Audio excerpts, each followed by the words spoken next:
ఒక ఆత్మను రక్షించడానికి 1 సెకండ్ చాలు నాకు, అంత టైం అవసరంలా, 1 నిమిషం చాలు నాకు.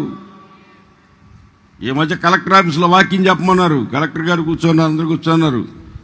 ముందే 15 నిమిషాలు అన్నారు, చివరికి వచ్చేసి 5 నిమిషాలు అన్నా. నాకు 3 నిమిషాలు చాలన్నా. నాకు 3 నిమిషాలు చాలన్నా. 3 నిమిషాల్లో వాకింగ్ చెప్పి కలెక్టర్కే వాకింగ్ చెప్పి కూర్చున్నా.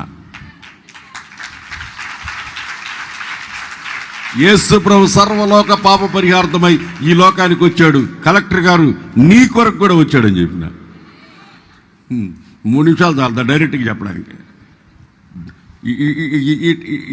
కొంతమంది ఇటు తినరు అన్నం, ఇటు తిప్పి ఇటు తిప్పి ఇటు తిప్పి ఇటు తిప్పి నేను డైరెక్ట్గా నోట్లోనే పెట్టా. నీ కొరకే వచ్చాడు యేసు ప్రభు అని చెప్పిన. డైరెక్ట్గా ఆయనకి 3 నిమిషాలు చెప్పేసి కూర్చున్నా.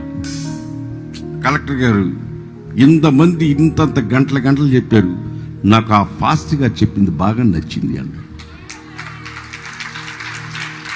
దేవునికి స్తోత్రం కలుగును గాక. బాగా నచ్చింది, బాగానే నచ్చింది. ఎంత కోటింగ్ ఇచ్చానో సంగతి ఇంటికి పోయిన తర్వాత తెలుస్తాను, అప్పుడు తెలియదు. డైరెక్ట్గా చెప్పిన సువార్త. బైబిల్లో ఉంది కదా, నువ్వు రాజులు ఎదుట అధికారులు ఎదుట నిలబడతావు, చిన్నపిల్లాడు అనబాక, నువ్వు బాలుడు అనబాక, నువ్వు నిలబెడతాను చెప్పు, నేను మాట్లాడతా, నువ్వు కాదన్నాడు దేవుడు. ఇప్పుడు మనకి సమస్తాన్ని మనకి అప్పగించాలంటే ఎట్టుండాలి మనం? నిన్నే